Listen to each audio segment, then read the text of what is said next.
Nesse bloco, converso com o deputado federal Harold de Oliveira. Deputado, o senhor foi secretário de transporte aqui no município do Rio de Janeiro e a capital vive um caos. Como é que o senhor vê essa questão do transporte? O que está errado? Não, o problema do transporte que está errado é a falta de um transporte público de qualidade, que está, inclusive, em processo de solução. Uma das causas desse caos no transporte, justamente, é o elevado número de obras de infraestrutura de transportes na cidade, que ainda vão entrar em operação. Nós temos um metrô sendo construído, uma linha do metrô para a Barra, nós temos vários BRTs em construção, até a Ilha do Governador, tem o Transcarioca. O BRT, quando você foi secretário, você foi um dos que levantou a bandeira, não foi isso? Esse projeto, o projeto foi feito naquela época, porém, não foi feita a execução. Chegamos a fazer as audiências públicas, o que facilitou para o próximo governo, então, ganhar tempo e licitar logo essas obras. Então, esse é o grande problema do Rio de Janeiro hoje, é o investimento em infraestrutura.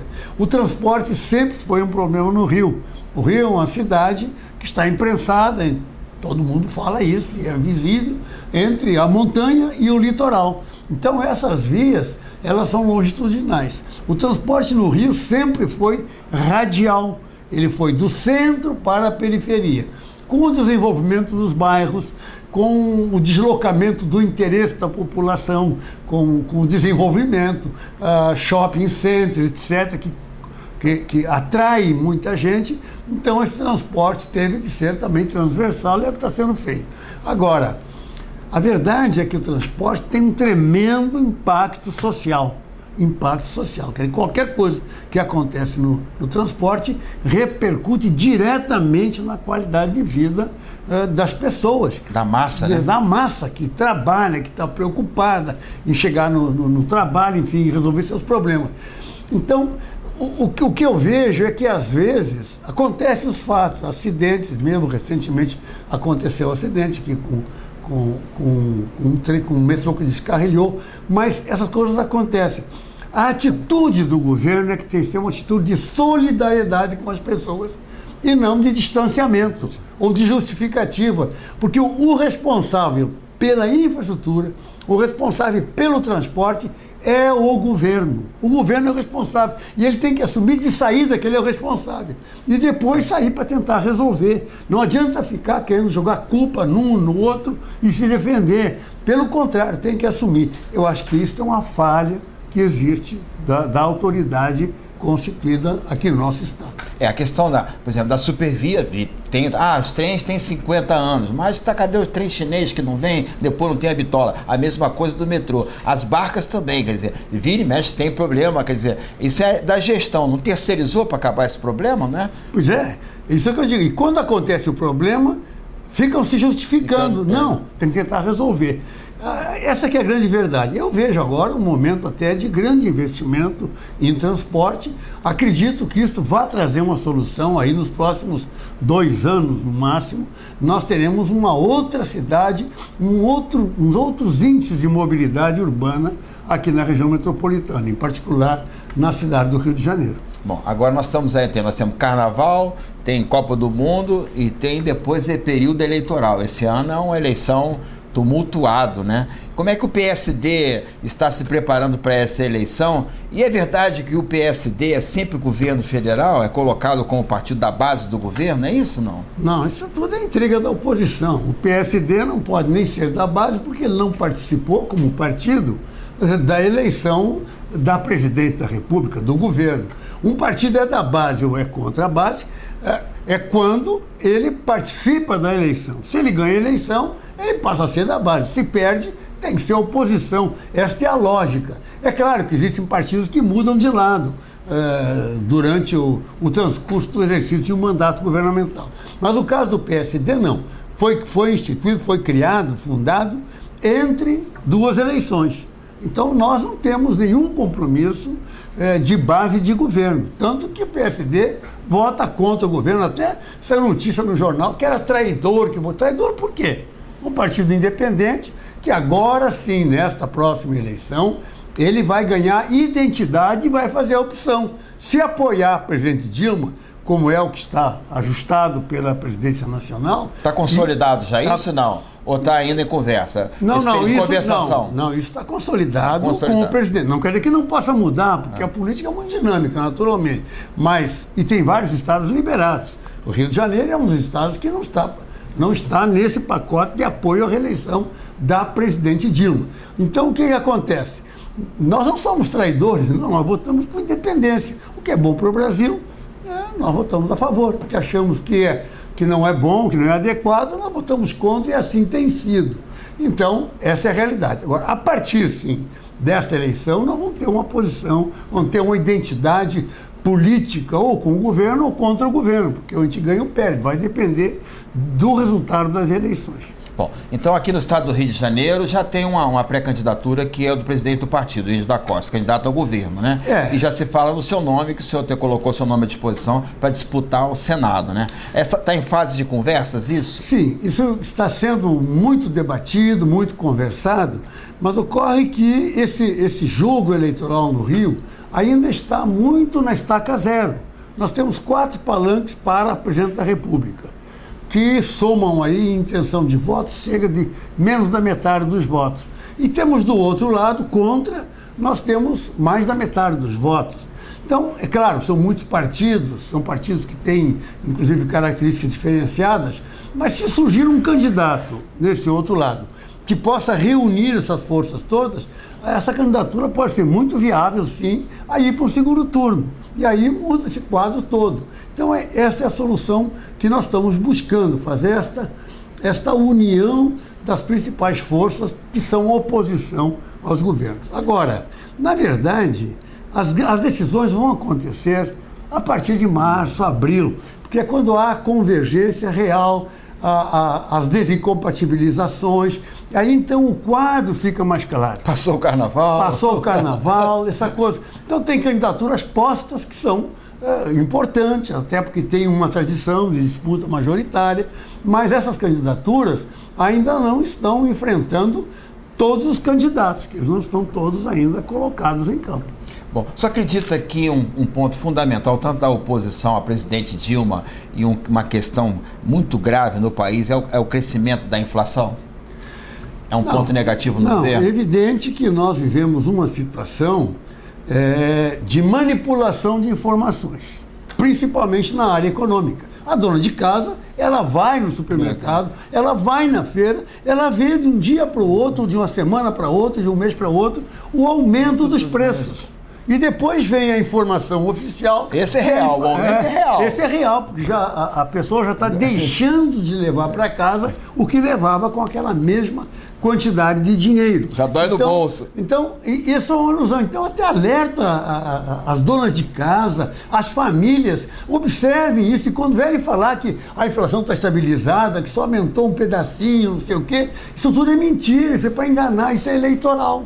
É eleitoral. Então, essa manipulação de informações, ou essa desinformação, eu até não diria nem manipulação, porque isso é uma palavra muito forte e não é adequado, mas eu diria que é uma desinformação, são informações desajustadas. E naturalmente, isso para enganar a população. Eu digo o seguinte, nós estamos vivendo um ano economicamente muito preocupante, o câmbio nas nuvens, nós sabemos que é isso, quer dizer, cada vez desvalorizando mais o real. Né? Isso não repercute na inflação? Claro. Quer dizer, cada vez mais fraca. Moeda mais fraca, desemprego, as taxas de desemprego, o crescimento da carga tributária nas empresas, tudo isso, o crescimento do PIB desse tamaninho, é um PIBinho mesmo desse tamaninho. 2, alguma coisa. E não há perspectiva disso crescer, porque não há poupança para gerar os investimentos necessários ao desenvolvimento e ao crescimento. Então, tudo é ilusão. Então, é claro, o governo vai fazer um grande esforço, porque é um ano de eleição, há o interesse, evidentemente, da reeleição da presidente, e ela vai fazer um grande esforço com todo o seu governo para levar esta situação com o mínimo de transtorno até a eleição. Mas 2015, creiam, vai ser muito complicado para todos nós, não só para o governo, para todos nós. Deputado, você que ali sintonizou agora o nosso programa, deputado federal Haroldo de Oliveira. O senhor foi secretário de comunicação, acho que nacional, não foi? Sim, sempre trabalhei nesse setor, nessa área, né? Área e o jornal o Globo mostrou que a Anatel alertou que a internet avisa que nos celulares pode não funcionar durante a Copa. O que o senhor pensa a esse respeito? Isso? É uma sobrecarga? Porque já causa. Os celulares não funcionam fora da Copa. Agora imagina quando convergirem para essas cidades milhares de pessoas, principalmente órgãos de imprensa, jornalistas, turistas de todo lugar que vão utilizar esses serviços. Aí não vai funcionar mesmo.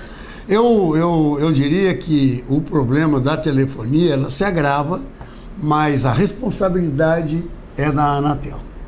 No momento em que a Anatel deixou de ser um órgão de Estado, independente, e passou a ser um órgão manipulado, comandado pelo governo, com interesses muitas vezes eleitoreiros, o que aconteceu? Nesse momento, a Anatel passou a proceder como qualquer órgão do governo, que é um governo aparelhado, é um governo que só trabalha no interesse do partido do governo. E aí faz as concessões, né? Existem os projetos técnicos. A empresa apresenta o projeto, né? Mas na hora de aprovar ou exigir, não exige. Ocorrem outros tipos de interesses, entram no circuito e aí o serviço foi degradando.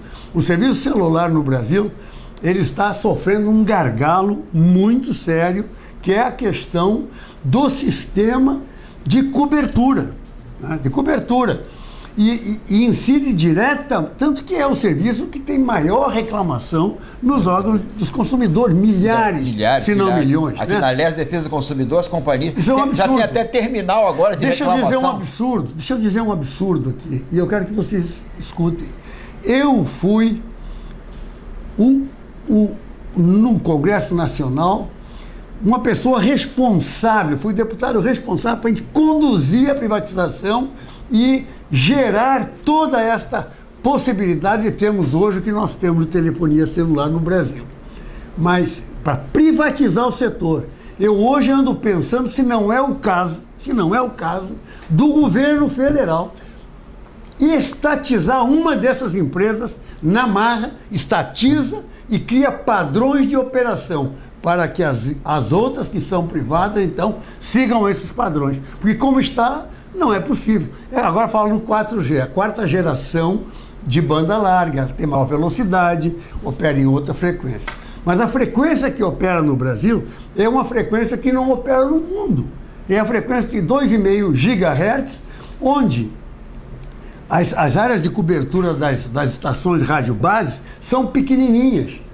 Então fizeram um projeto para cobrir nas cidades onde vão se realizar os jogos da Copa do Mundo. Tudo bem, vamos realizar lá. Mas acontece que é só para esse momento e já existe projeções de que não vai resolver o assunto, porque tem toda uma infraestrutura que tem que estar preparada para escoar esse tráfego que vai ser gerado. Eu vejo isso com tristeza, porque eu acho que o Brasil está tendo uma oportunidade de ser vitrine do mundo este ano e daqui a 2 anos também na realização das Olimpíadas. O que é a lei das antenas e o que isso pode melhorar para a infraestrutura? Então foi o que eu falei. Quer dizer, no mundo todo hoje, vou dar um exemplo para vocês, existem cerca de mais ou menos 1.200 assinantes por estação rádio base. É no mundo todo, o serviço é ótimo. Quem viaja sabe disso. Agora, no Brasil, nós temos 4 mil assinantes por estação rádio base. Isso numa linguagem, evidentemente, para você entender. Quer dizer, nós temos um serviço que é uma 4ª parte em termos de qualidade de conexão do que é o serviço fora do Brasil.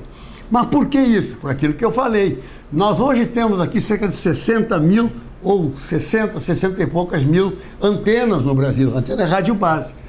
E para que nós tivéssemos um serviço compatível, com a mesma qualidade que tem nos Estados Unidos e na Europa, por exemplo, nós teríamos que ter 160 mil estações. Então nós estamos com um déficit, né, de 2/3. Então, Aí, então, esta lei da antena faz o quê? Ela vem para formalizar e obrigar o compartilhamento entre as diversas operadoras. Que na medida que as operadoras compartilharem as estações, aí naturalmente é como se houvesse um aumento dessas estações rádio básicas. Isso é possível fazer. Então essa lei de antenas, ela vem nesse sentido, de criar mecanismos legais para obrigar esta convergência para a integração, o compartilhamento das estações rádio básicas. Essa lei da antena é o que? É projeto de lei que está em discussão? É mensagem? É o quê? Não, é um projeto de lei, já está em fase de comissão especial, já passou, inclusive. Bom, é verdade ou é mito que as pessoas dizem que essas antenas que são colocadas em cima de prédio pode dar câncer às pessoas, pode radiar? É possível isso? É verdade isso, não? Bom, essa é uma questão, né, que é muito polêmica a nível internacional, porque as frequências utilizadas são frequências altas, portanto, comprimento de onda muito pequeno, que é da dimensão do ser humano e dos órgãos do corpo humano. E aquilo é energia eletromagnética vibrando e tudo mais. Então, existem realmente teses de que causam malefícios à saúde, né? Não, nós vivemos, na realidade, mergulhados num mundo energético invisível. Essa é a grande realidade. Quando você coloca um telefone no seu ouvido, você está tendo uma irradiação de energia ali que entra. Isso faz mal, não faz mal? Como os efeitos são lentos, são difíceis de serem pesquisados. Agora, eu imagino que sim, que a tendência é que isso venha fazer mal à saúde. Deputado, infelizmente nosso tempo acabou. É sempre bom entrevistar o senhor, que a gente pode perguntar o que o senhor quiser, que o senhor sabe responder. Suas considerações finais. Vocês concordam comigo, mas... Aí já é outra questão. Aí quem está em casa, aí é quem está em casa que vai avaliar. Aí é a questão da liberdade, né? Quer dizer, você discordar, né? Suas considerações finais. Não, as considerações são essas. Eu fico muito feliz de poder conversar assim, de uma forma bem informal, e dando a minha opinião, porque eu sou um político de muitos anos na estrada e tenho tido vitórias, outras mais ou menos, algumas derrotas na política, mas esta é a nossa vida. Agora, temos que defender sempre a liberdade de podermos ter o contraditório, gente a favor e gente contra. Sobre aquele assunto que você falou, que nós falamos do CNJ, foi feita uma pesquisa na Câmara, né, perguntando quem é contra a minha projeto de decreto. Não dá pouquinho mais de 20%. Quer dizer, 75%, ou seja, 3/4 das pessoas concordam que o CNJ não tem autoridade formal para obrigar os cartórios a fazerem o casamento gay. Só para dar um exemplo. Deputado, até a próxima. Até a próxima, obrigado. Destaque da TV volta daqui a pouco.